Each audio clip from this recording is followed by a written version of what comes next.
To me, deservingness feels like, no, I deserve what I want. I deserve what I feel. I deserve who I am, owning who I am and my authenticity and what my soul is asking for. That is magnetism, is authentic deservingness. From To Be Magnetic, this is the Expanded Podcast with your host, Lacey Phillips. And your host, Jessica Gill.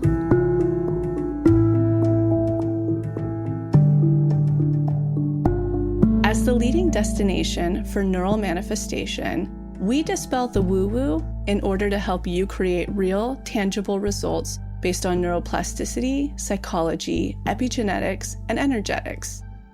Our goal is to normalize the practice of manifestation and empower you to get into the driver's seat of your life in order to manifest the experiences, relationships, and things that most align with your authenticity. Part of our manifestation process entails expanding past your limiting subconscious beliefs. Therefore, by tuning into this podcast with interviews from experts, thought leaders, spiritual teachers, scientists, and those with neural manifestation success stories, you're starting the process of expanding your subconscious in order to see to believe that anything you desire is possible. And by pressing play, the process begins.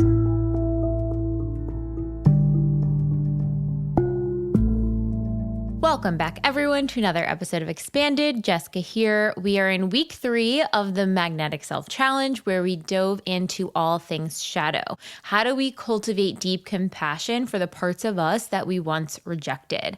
When we can create that compassion and self-love, that raises our level of self-worth and frees up so much space and energy towards our creative soul's passions and desires. And don't worry, it is not too late to join. You truly can start at any point. Join us and get grounded, connect with your inner magnetic self, face your shadows, remove the things in the way that you're using to externally validate you so you can have true inner high self-worth, face your fears, connect with your intuition, and tap into your inner magnetic self energy. And as a special holiday week bonus, we extended our sale until July 8th at midnight PST. That means this is your absolutely last chance to lock in the sale rate in order to join the challenge. So if you've been on the fence and thinking about joining the challenge, but putting it off, join today, because as of tomorrow, it will go back up to its full rate.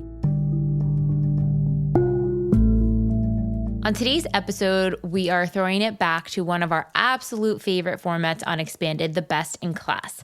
This is where we pull our best teachings, our tips, our insight, tricks that we've cultivated over the years from other podcasts, live calls, and compile it together in one place as a sort of masterclass. Today's theme is all around self-worth.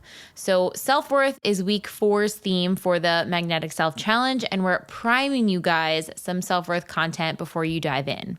And if you are a regular TBMer, you know that self-worth is the law of attraction, which means self-worth is the way in which we manifest the things into our reality. When we have a high level of self-worth in relation to the thing that we are calling in and trying to manifest, that is when we can connect with it and attract it in with ease.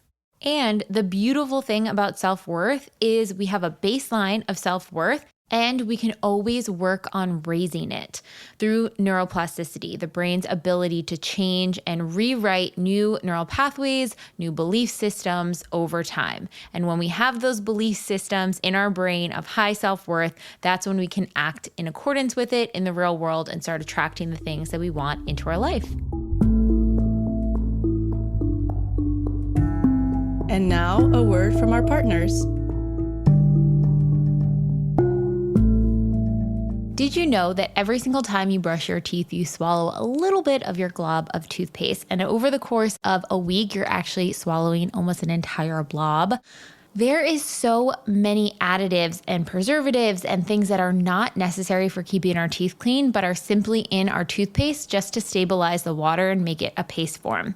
And so founder of Bite Toothpaste Bits a few years back invented an incredible toothpaste bite that removes the water and thus removes all the additives. So you have all of the stuff you need for pearly white, beautiful, healthy teeth, and none of the stuff you don't. It is one of the cleanest toothpastes on the market, and it even has nanohydroxypate, which is a natural form of fluoride. So it helps support your teeth, restore your enamel, and help with sensitivity. They are my absolute go-to, and I love that they are so sustainable and compostable. There's no plastic tube to get rid of. Everything is fully recyclable. You can get it on subscription, so you could have the little bites with you. They're so easy to travel with, so you don't need to leave it in your check bag. You can go through security with it.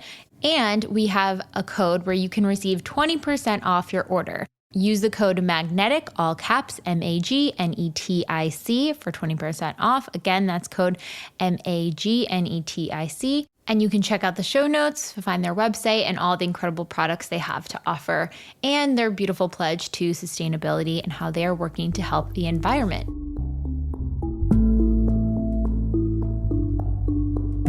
All right, on to the episode.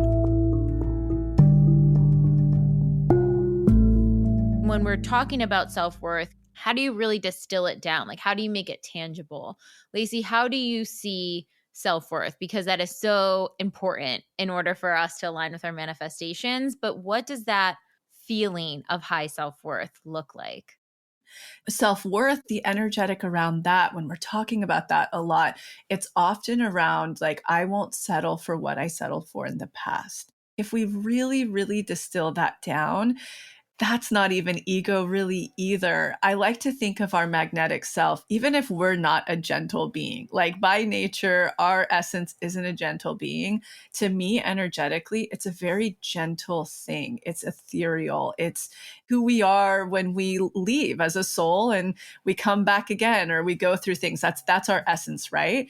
And so when I think of something like self-worth, that gentle essence picking up these experiences through life, through heartbreak, through abandonment, through peer pressure, through modeling we have to be this to be loved, this like soft, gentle essence starts to dim a little. And that, to me, that dimming is where we're losing our self-worth, we're losing our self-esteem, especially in ratio to those experiences that we're dimming it. And so when I'm talking about self-worth, we're doing the work, especially on a subconscious neuroplasticity level, to look at those experiences and to renegotiate the trauma and the emotion around them. So that's where, when we're addressing our self-worth, what we're doing is basically like getting in touch with that essence and feeling around at the experiences and memories that didn't feel good and they dimmed us. And we're basically turning the light back on. So to me, your magnetic self is your essence, and then your self-worth is the light around your essence. It's not dimmed. It's where you've turned it on and all of the different doors that those experiences hide behind. You've opened the door, you've shined the light on it. That's the self-worth piece. And so like the work we're doing through To Be Magnetic is basically rediscovering our inner essence and then peeling the layers, turning the lights back on wherever we experienced pain, shame, and programming in order for that light to be on. And when you are integrated and you are in your self-worth, you know that you're there in a healthy place because you're not trauma responding. You're not over reactive or over correcting. So that's just an energetic I want people to be familiar with too. When you're actually in your self-worth in ratio to something you're calling in, you're not overcorrecting. You're not like, I said no to that asshole or whatever the thing is. That is not your self-worth. That's still a false self. That's still ego. That's still your shadow. That's what's going on with those energies. That visual is so key. It's like the self-worth is pulling that flashlight, putting that lights back on, like allowing the dimming to come back up. It's really this essence that our highest self-worth believes that we're worthy of love, belonging, respect, safety, and then having our needs met and meeting our soul desires. We have inherent value, we're inherently worthy, and we can have our needs met and desires met. It's just a knowing, like, of course, I will move through life in this way because I know that I have that inherent worth. I'm so excited for this theme. We're covering self-esteem and worthiness, which is really the pillar of manifestation. And I'll kick us off with a quote. You do not need people, attention, or validation in order to complete, balance, or fix you. This is the definition of self-esteem. This is such an interesting topic because self-esteem feels like one of those elusive terms where you're like, oh, I have self-esteem, I want this. It feels like something so intangible. And to really break it down in how we are building our self-esteem and sort of those pillars of that, I think are so fascinating. There's an author, Nathaniel Branden, who has a book, The 6 Pillars of Self-Esteem. And in that, he starts to say that really self-esteem is broken down to self-efficacy, which is the confidence to think, understand, learn, choose, make decisions, self-trust, reliance, and then self-respect. So assurance of your value, the right to live, to be happy, comforted, asserted for your thoughts, your wants, your needs, your birthright, your worthiness. And both of those together are self-esteem. Lacey, Dr. Tara, how do you guys define self-esteem, worthiness? How do you see it through a manifestation lens? And then Dr. Tara, how do you see it through a psychology, neuroscience lens? I hadn't heard the definition as you just stated it, Jessica, but I really like that one because these words, self-respect, self-worth, self-esteem, they're used interchangeably. So it's really useful to break them down into like, these are the 5 or 6 things that it means. I did feel a bit like the second one sounded quite privileged in a way because, it actually includes the right to live. And there are obviously people whose lives are in danger. So it makes you sort of question how it relates there. Basically, self-esteem is how well you think of yourself. And it can be subconscious or conscious or both. But it leads to so many potentially good or issues like boundary issues. So to me, that one's really relevant here. And then it's interesting with self-respect because I know we're going to talk later about whether these can fluctuate throughout life. But I remember once a friend said to me, it's okay if your self-esteem is low because you've been through something, but if you lose your self-respect, you might not be able to get it back. And I think what that's about is if you do something or say something or even think something when you're in a bad place, you might not be able to forget that or undo what you've done. And that could have a consequence for the rest of your life. I'd love to get into a conversation about how the shame or guilt that can lead to, what we can do about that through DIs.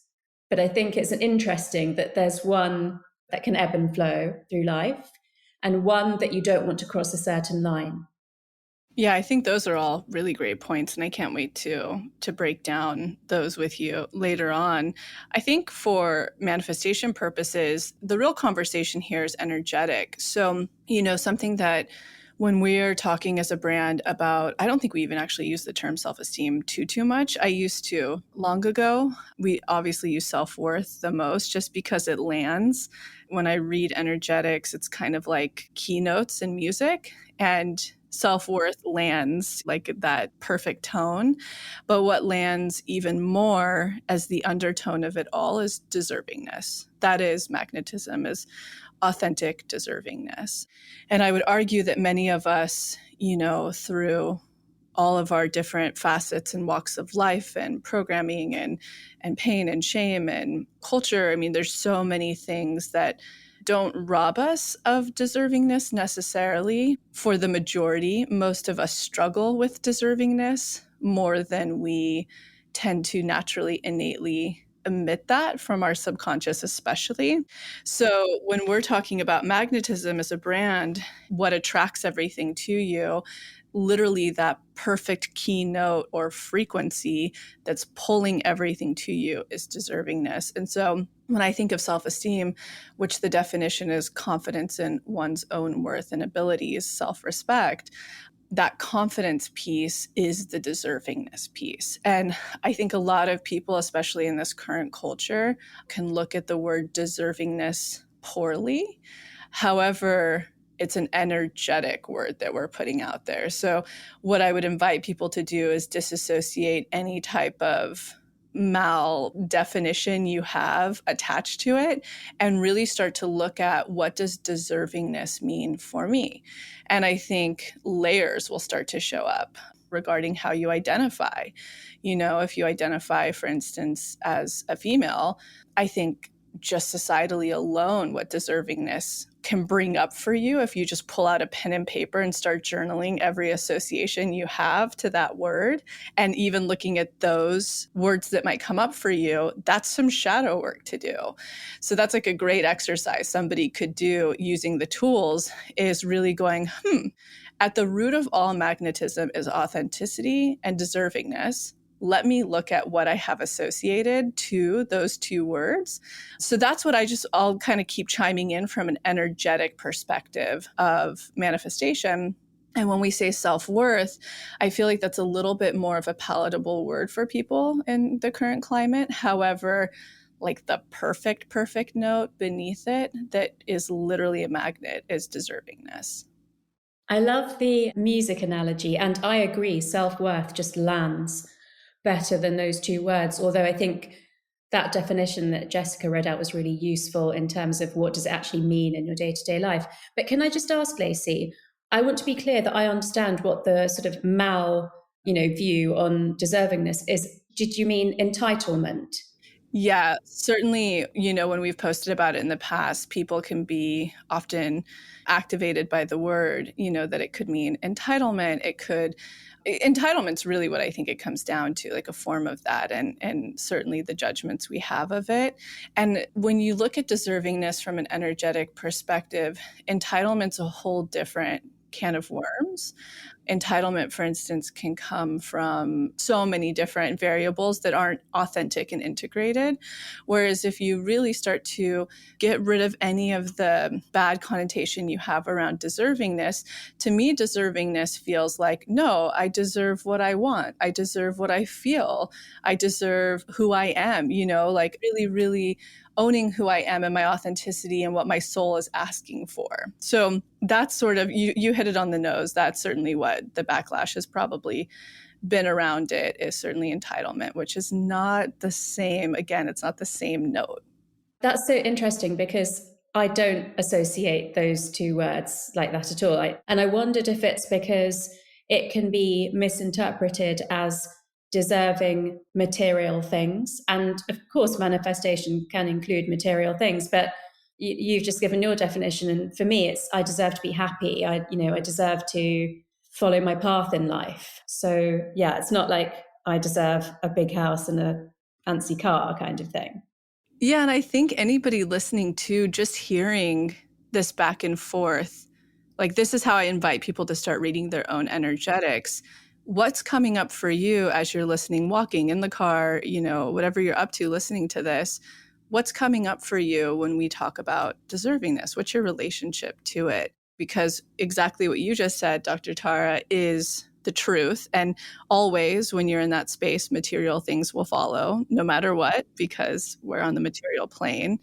But that's one thing that I love, because even hearing the word, again, like kind of using that music analogy, it's so perfect that I invite, this is such a great exercise for anybody listening. What's your personal relationship to deservingness, deserving what your soul desires, deserving your authenticity, deserving your soul's purpose? What is that? Is there some shadow attached to it? Yeah. And I think one other distinction too of the negative connotation of deservingness is that oftentimes it's presented as an opposition.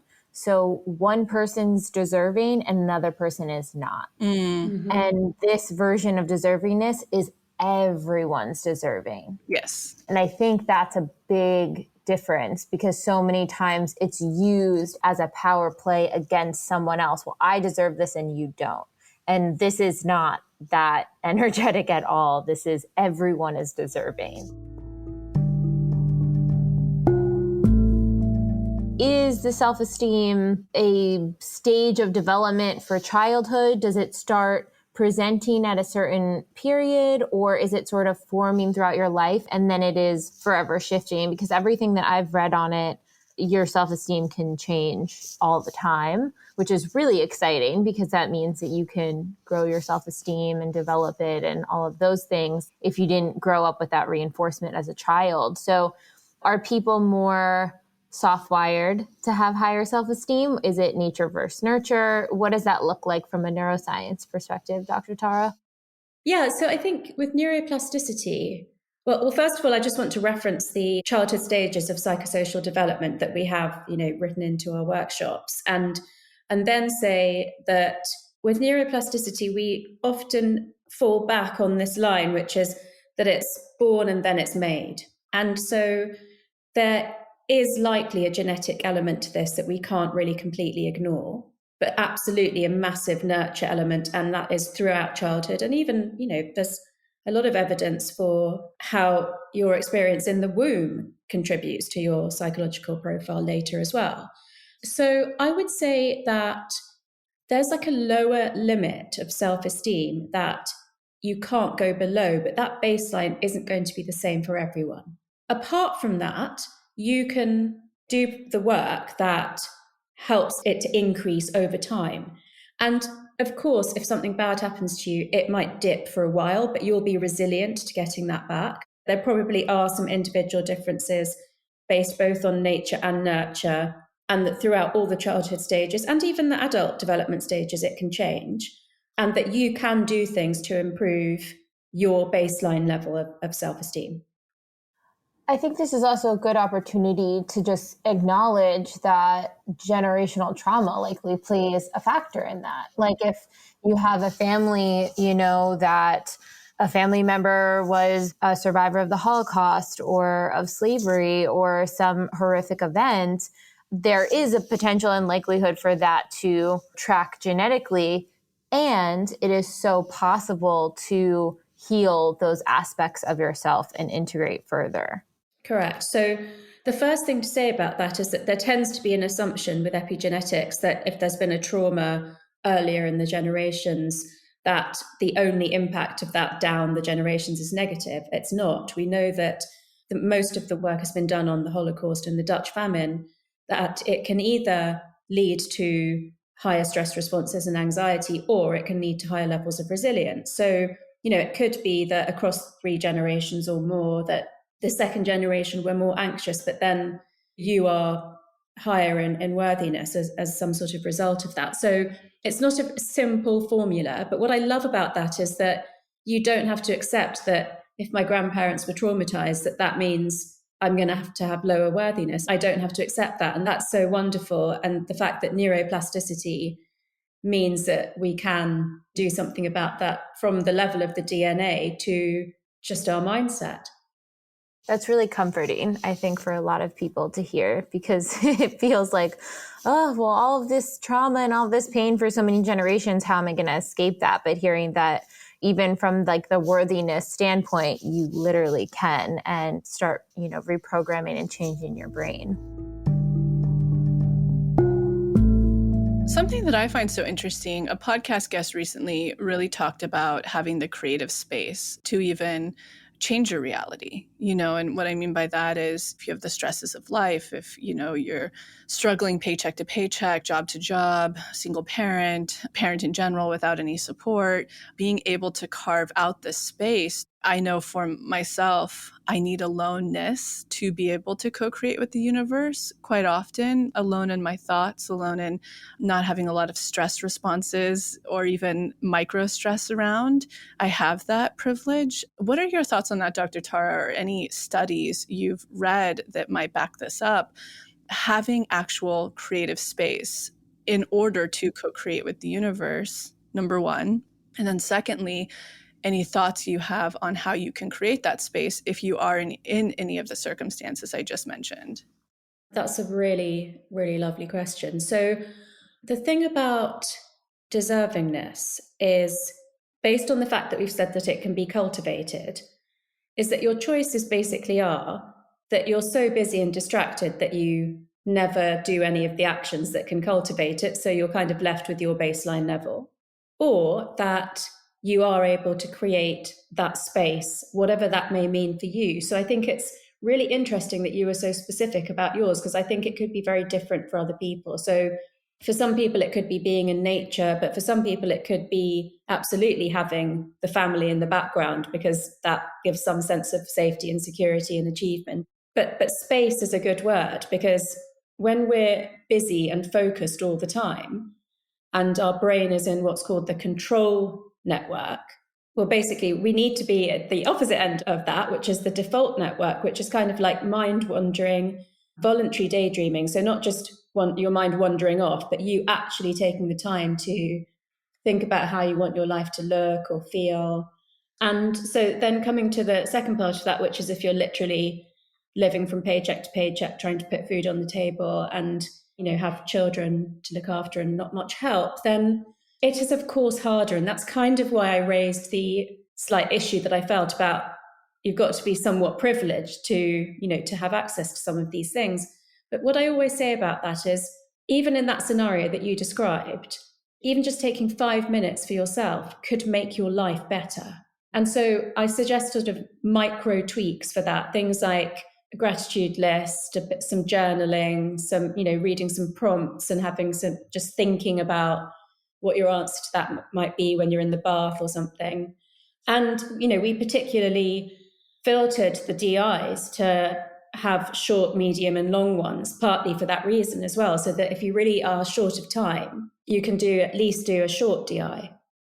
Yeah, I think that's fantastic. And what would be some examples? Because I'm sure people listening are like, I wonder what my version of creating space is, and it doesn't necessarily have to be like the very moment that you're doing this work or anything, but that daydreamy state. What could be examples? Like how mine is being completely alone gives me that Aquarian space to do that. But yeah, what would be other examples maybe for other people? Like you were saying, an element can be in an environment that creates safety and normalcy for you. So the classic examples that are based on evidence are in the bath or shower, and in the period of time just as you're falling asleep or just as you're waking up. So mentally, they are times where your brain goes into that zone. But equally, if you went for a walk in nature, you even just spent time with somebody who is a really good friend that you laugh with, that you resonate, that puts your brain into that bonded mode.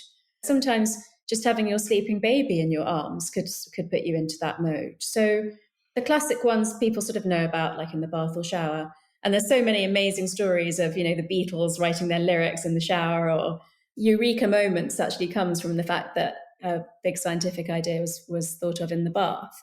So really what you're making me think of is the part in my book where I wrote about stepping back to set an intention. The fundamental problem is that we never step back. We just live our lives on autopilot. And that could be anything from 5 minutes to 2 hours to a weekend.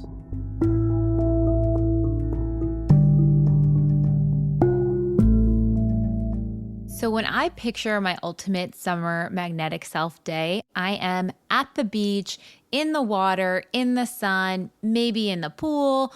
I'm just out and about in the elements all summer long. And while I absolutely love it, my skin does not. So having a high quality skin care and body lotion product is an absolute must. So let me introduce you to my new favorite summer skin care support. Osea's Undaria Collagen Body Lotion and Osea's Algae Body Oil.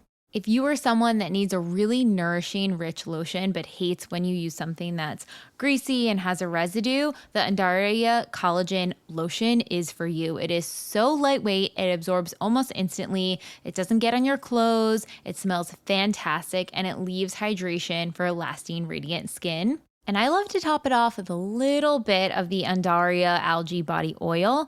It helps to give that sun-kissed glow and dewy skin.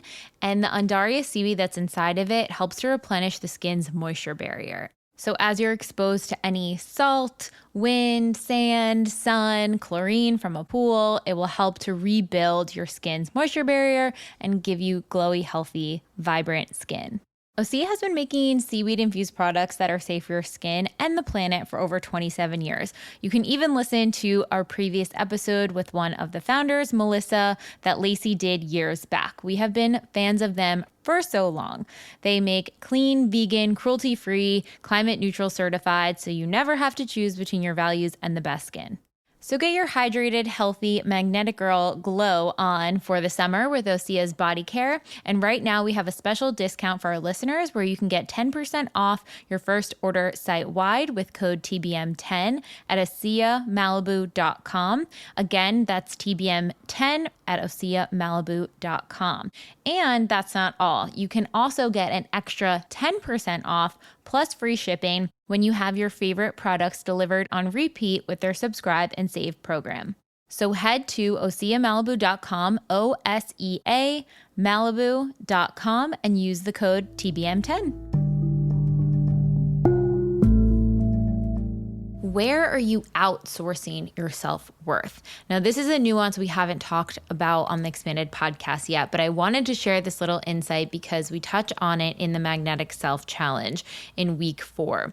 As we go through life and we're experiencing pain, shame, programming, wounding, we learn from the outside world what is modeled to us through our parents, caregivers, peers, people we look up to, that if we have certain things, if we act a certain way, if we reach a certain level of success, then we will finally be worthy of their love, belonging, safety, security, whatever external thing out there. And so we start to plug our self-worth into these things because we think that's how we're going to achieve them. But it's a false sense of self-worth, right? We're plugging into things that are fragile and intermittent and are not sourced from within. We are forgetting our own worthiness in this process.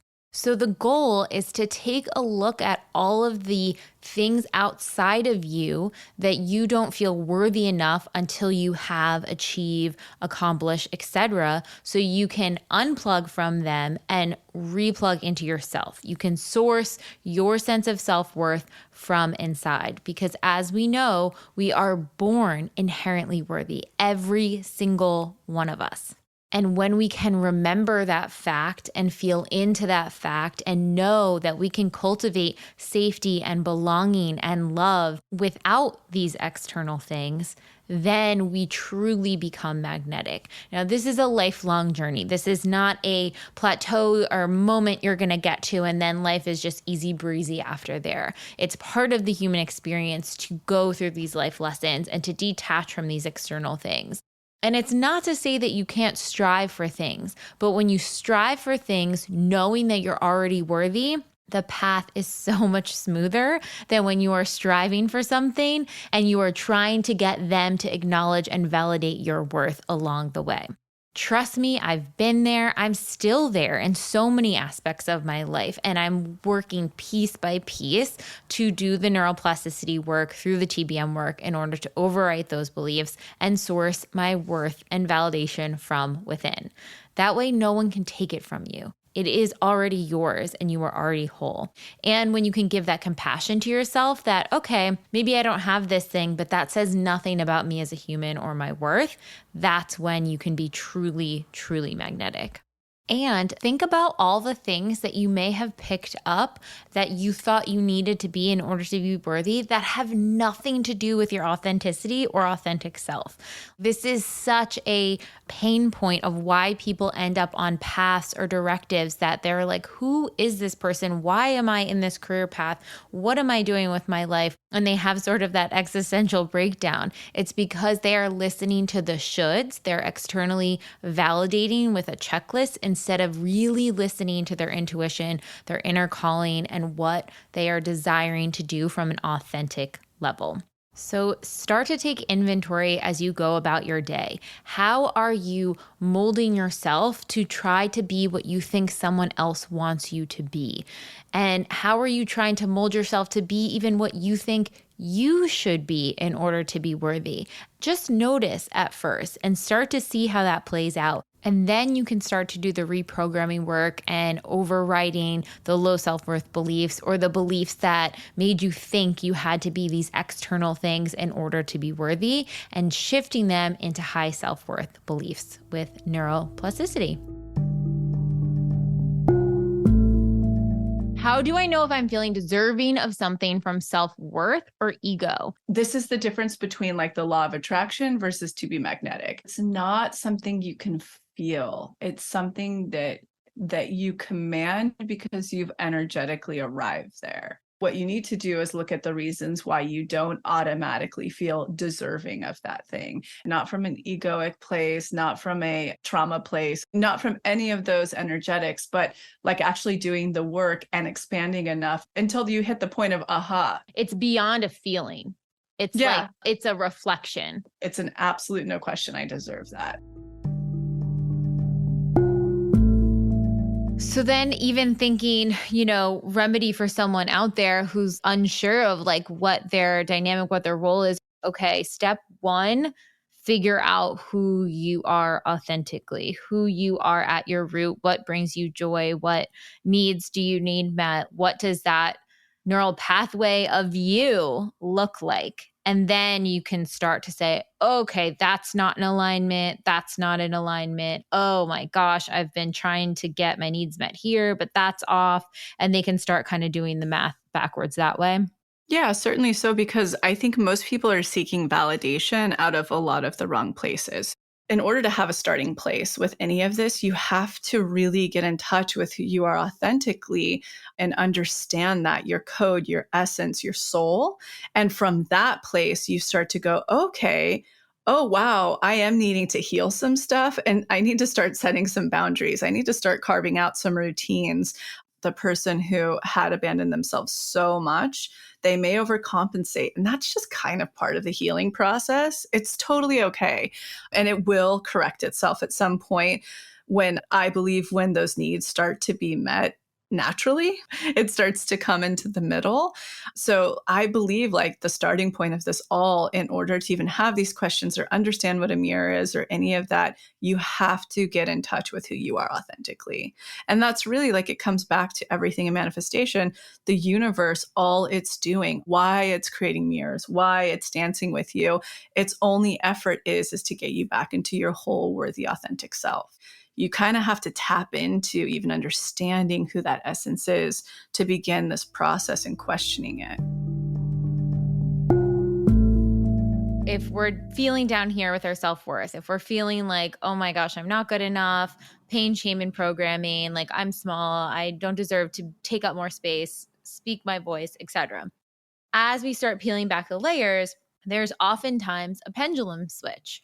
There's so much momentum moving this way that we almost like bypass the balanced middle and we go all the way over to the ego side. And then we're like, yes, we're good here. Things are flowing. I feel better because I have all these things now. And then as life would have it, the natural life cycle, we're stuck almost like at a pitfall over on this ego side. We're not really getting the things that feed our soul. Maybe we have nice fancy things, but our soul is kind of like, what are we doing over here? We're isolated. We put ourselves on a pedestal above people. I want to be connected with people. I want people to be my equal. And so it's like it comes back down into balance, not into the low self-worth range, but more into balance when it's like, oh, that's what it feels like to be integrated. Having compassion for your low self-worth parts, having compassion for the parts of you that feel safer when they put themselves on a pedestal versus someone else. Let's just calm all these parts and go back to balance again.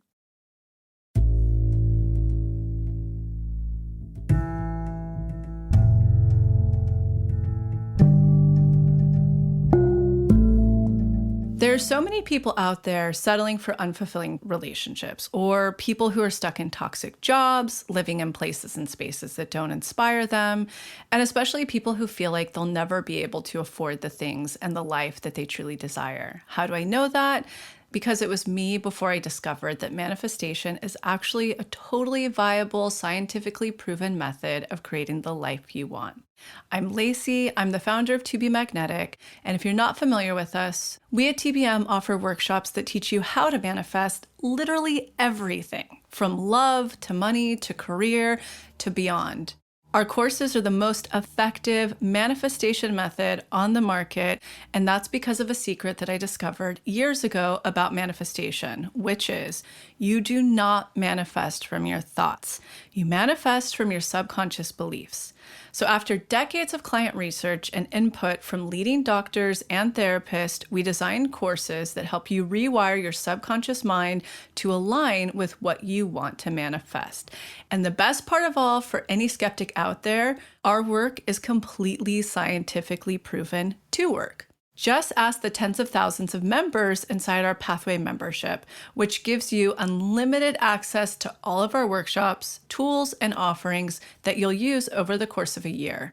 This includes workshops on inner child, shadow, boundaries, love, money, the infamous ruts, and the horrible rock bottoms, and so much more. Use our special code EXPANDED, all caps EXPANDED, to receive $20 off your first TBM purchase. Again, that's all caps EXPANDED, EXPANDED. Okay, now back to the episode.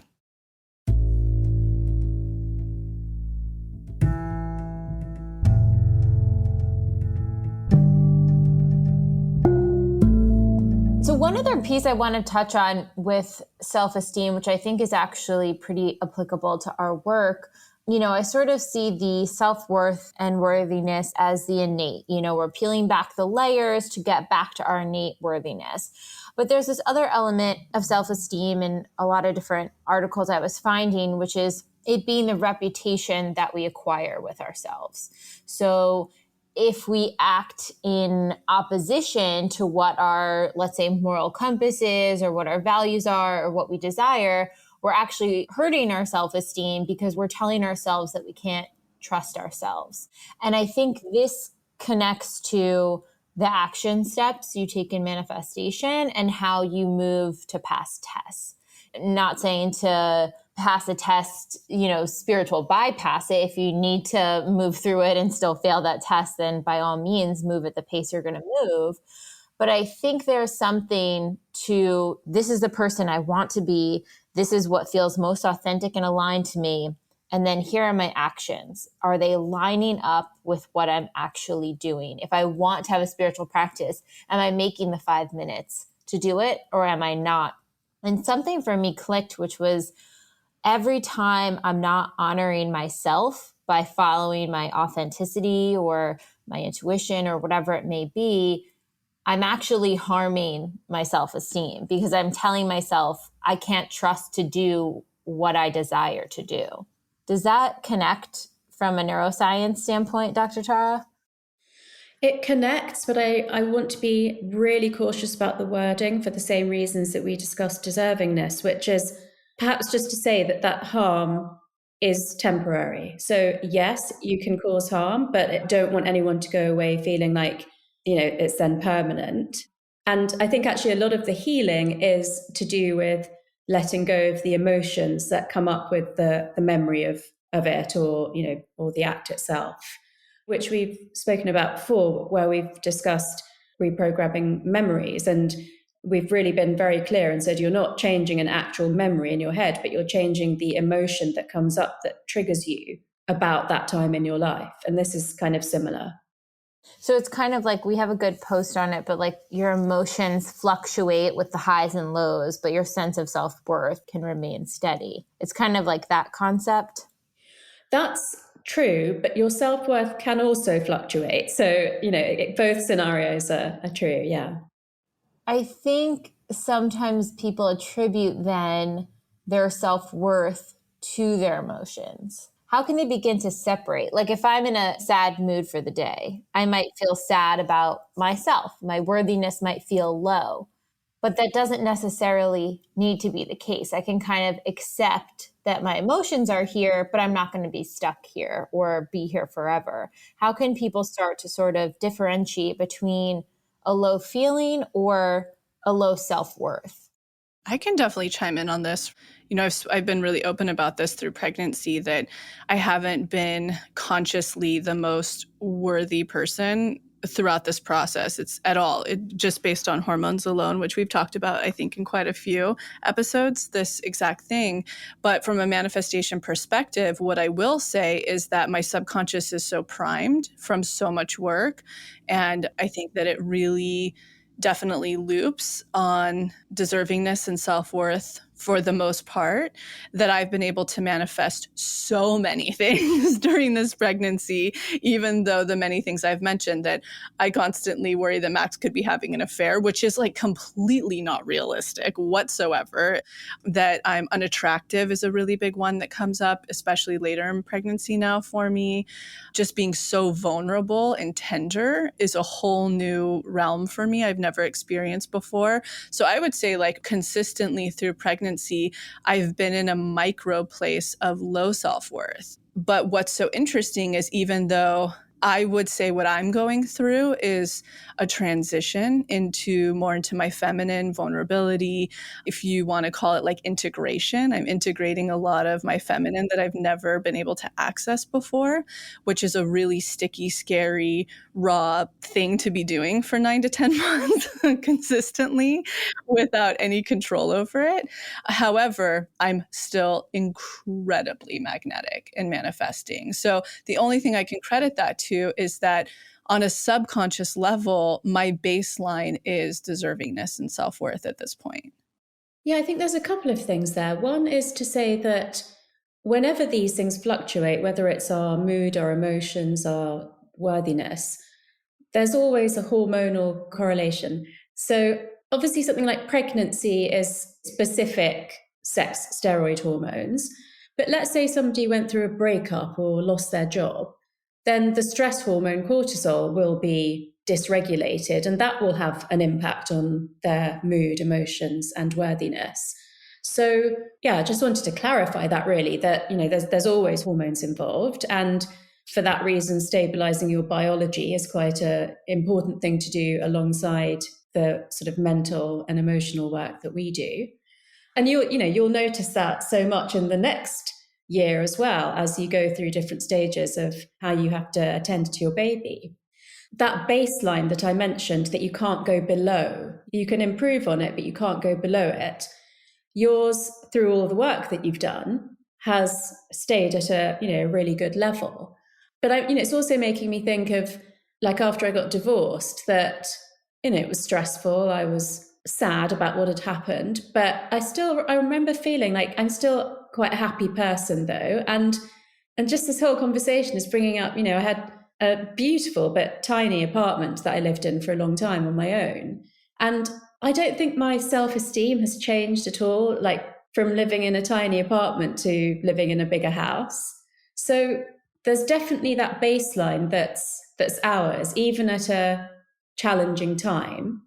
And I agree with you that all the kind of work that you've done has led you to remain very magnetic even through a biologically challenging time. Like I felt in 2020 that all the work that I'd done on resilience and neuroplasticity really helped me through that difficult year. Yeah, I'm glad that you say that, because I really feel from a manifestation perspective, and again, I just want you listening, whomever you are, wherever you fall on the spectrum, you can build. I had no self-esteem really when I appeared to on the outside back in my early 20s, but on the inside, I was the most low self-worth that I had ever been in my life. I would say that was the overriding loop that was definitely being projected, and I built, and I think that once I figured out how to build it accurately, I could build it rather quickly. Even what you were saying, Dr. Tara, like this last year, these last 9 months, not only have they been a hormonal wildness, but the stress that I've had to overcome from circumstances of, which is very privileged, but of our house remodel and getting pushed around by contractors and taking advantage of, it's just been, the team's watched me. It's been like a constant thing. However, still able to manifest and be magnetic. And again, not to, go on a tangent with this, but all of this is divinely also happening to me, I believe. I'm going through rock bottoms, and I'm going through right now massive shedding in my life. Not only do I think it's creating space for one of the biggest manifestations I've been calling in, which is a baby, but also for the other conscious or unconscious smaller manifestations I've been calling in. The universe is like, cool, we're going to earthquake you a little bit, and we're going to get you on your authentic path because you're not doing it quick enough for yourself. Again, I have to attribute that to that baseline, because the universe only shows up where you're at with you. Even when you put in the smallest amount of effort of unblocking and expanding, it's bananas what starts to show up in your life. May it be tests to manifestations. That is you moving energy around for the universe to meet you. And what you're essentially doing is chipping away at your authenticness and your deservingness, which we say self-worth a lot. Okay, so what I'm hearing, I'm like picturing a wave chart in my head. And so essentially just really summarizing kind of what's going on with the layers of self-worth. It sounds like we have a baseline of self-worth, right? Which we don't dip below. And we're working to always raise that. And that seems to be kind of like the most concrete place of where we manifest from. And then we have sort of this daily self-worth that ebbs and flows. And if we honor it and it's high, it's going to help lift our baseline. And if it's low, then our baseline will kind of help us out and it'll bring us back up. And those can bring situational magnetism. But the idea is that over time, those sort of daily highs and lows of self-worth are helping to raise that baseline. And the baseline's never going to dip low after wherever it is raised to. I often say I'm astounded by how quickly you do these summaries. That was a really good one. I'm like, how do I see this in my head? Like, I need something more tangible. Okay, that feels really good. And that also feels like now I understand how situational magnetism works with those bursts of high and low, where our baseline is like really where we're manifesting everything from and really communicating to the universe from. Yes. And that's a key thing to remember.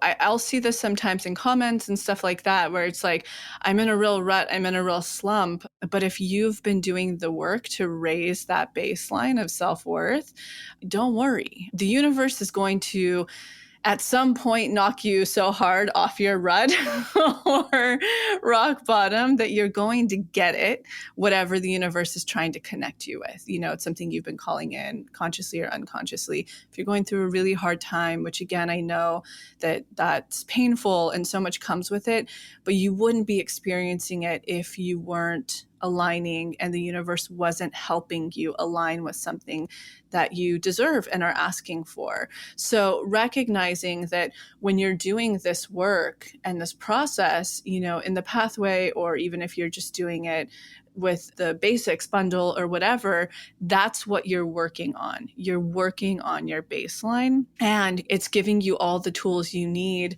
to not only remove what is making your baseline lower through nurturing, like we talked about, through programming.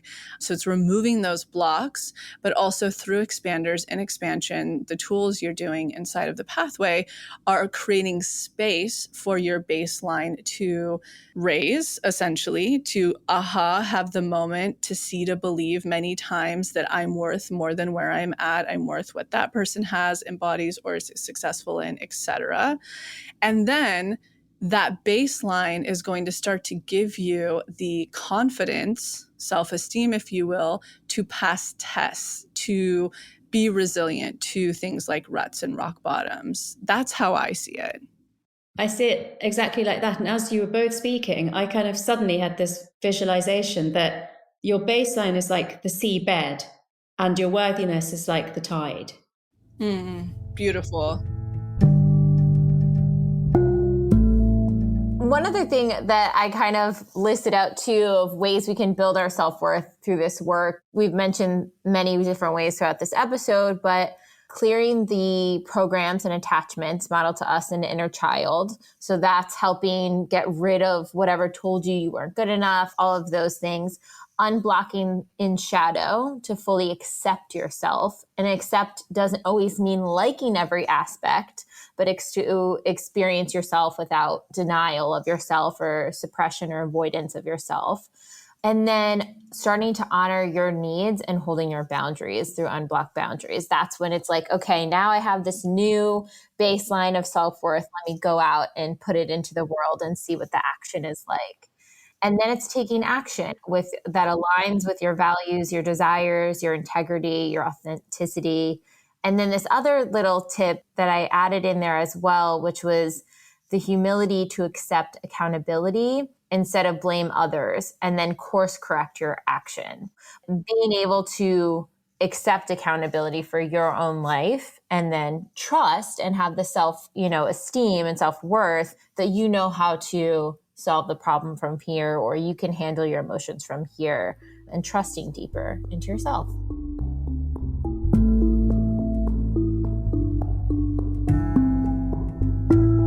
I hope you all enjoyed that episode as much as we did. And if you're starting to get a feel for this to be magnetic manifestation process, but aren't completely sold yet, let me point you to some of our free offerings.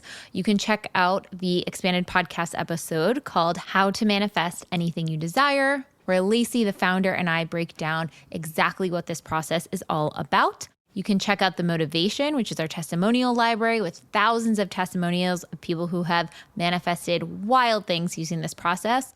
And right now we have our Magnetic Self Challenge going on. It is not too late to join. You can start living as your most confident self in just 6 weeks. Sign up anytime and walk through step by step as we reconnect you with your high self-worth, your intuition, and face your fears to become a completely upgraded version of self in 6 weeks. Enjoy! We'll see you next week.